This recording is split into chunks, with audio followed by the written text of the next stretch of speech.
Сайн байна хүмүүстээ.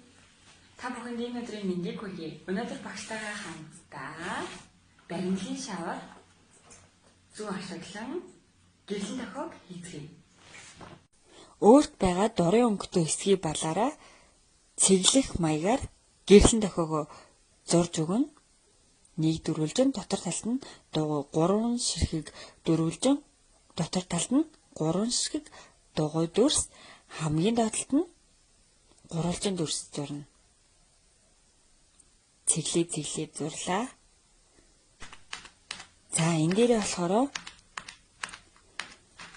бичгийн хадаасаараа яг цэг дээрээ дараад хатгаж өгнө гэсэн үг. Дуустал нь сайтар хатгаж өгнө. Ингэхдээ өөрийнхөө гарыг хатгалгүйгээр болгоомжтой хатгаараа хүүхдүүдээ.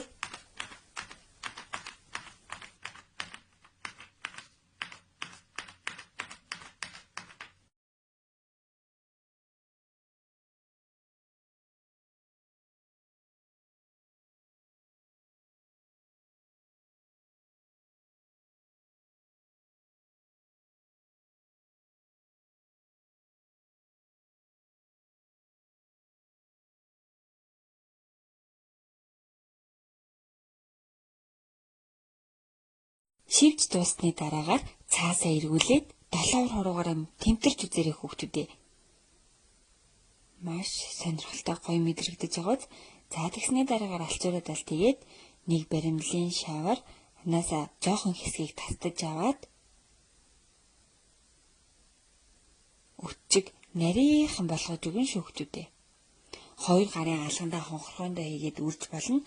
Эсвэл ширээн дээрээ цаас тавьж байгаад ширээтэйгээ хамт яг гурил илдэж байгаатай адилхан илдээд өгч болно.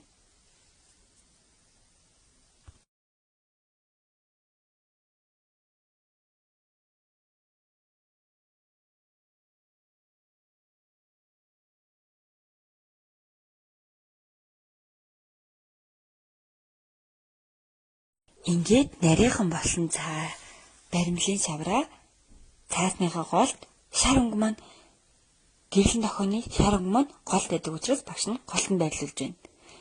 Голтон дайрлуулад сайтар 2-7 хуруугаараа дараад өгчхөр цаастаа наалдна. Үүний дараа улаан өнгийг аваад мөн адил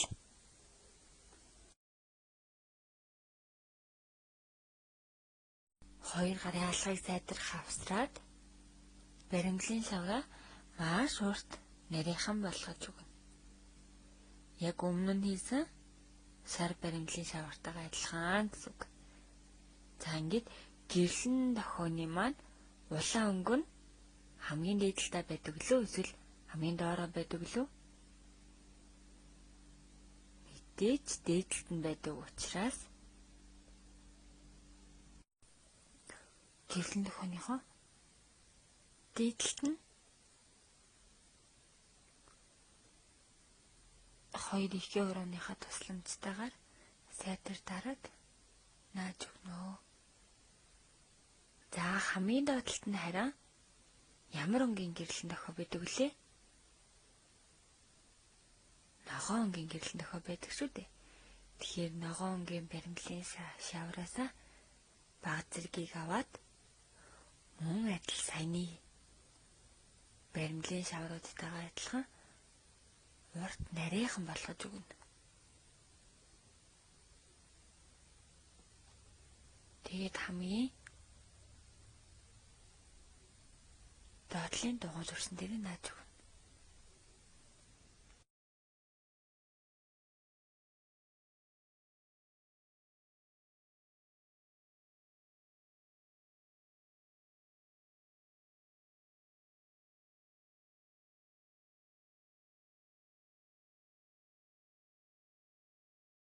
За одоо хүрээгийн суурьтай хийхийн тулд хар өнгийн баримлын шавар маань хэрэгтэй. Хар өнгийн баримлын шавраа бусад 3 өнгийн баримлын шаврынхаа адил маш урт нарийнхан болгож өгнө гэсэн үг.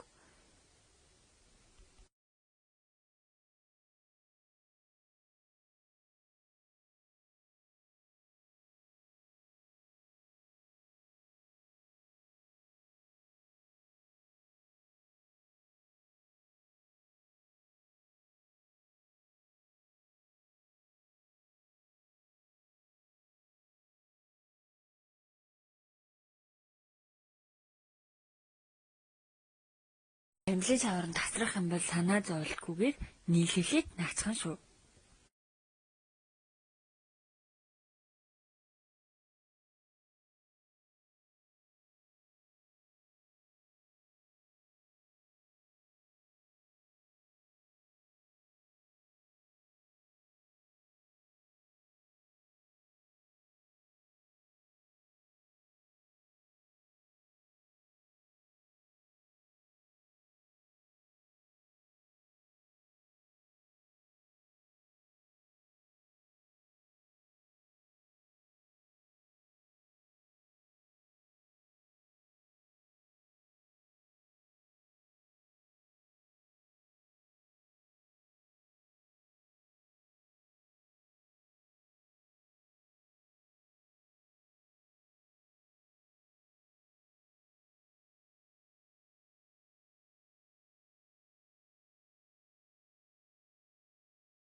Гэрэлэн дохионыхоо хүрээ болон гэрэлэн дохиогоо бүгдийг баримлын шавраараа хийж дууссан бол эсхий бал болон өөрт байгаа өнгийн харандагаар дотор талыг нь дүүргэн будаарай.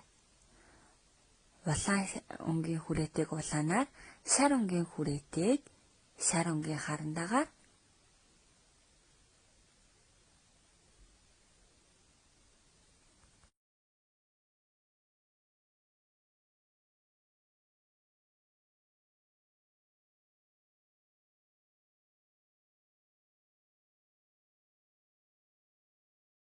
ногоон өнгийн хүрээтэйг ногоон өнгийн харандагаар дүүргэн будаарай.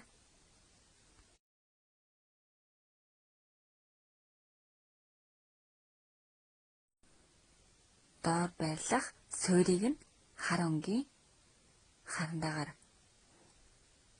үрт байгаа өнгийн будгаараа будаж өгөрөө. Маш сайн байна.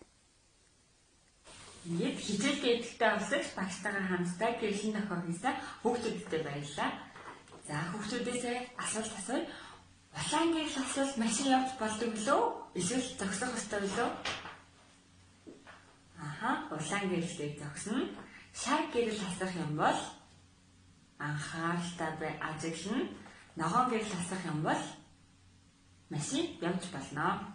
Хүн харин галзаараа гарч болно. Тэгвэл харин хүүхдүүдээ улаан гэрэл ассан үед бүх машин зогсдог юм болоо өөр машин явж болд юм болоо? Мэдээж галын машин, төргний тэрэг, цагдаагийн машин улаан гэрэл ассан үед улаан гэрлээр явж болдог байх нэ. Хэрэв улаан гэрэл асаад эдгээр машинууд явахаар болох юм бол хүүхдүүдэд зам тавьж өгч байгаараа. Ингээд өнөөдрийн хичээлээ идэвхтэй орсон хүүхдүүдэд баярлалаа.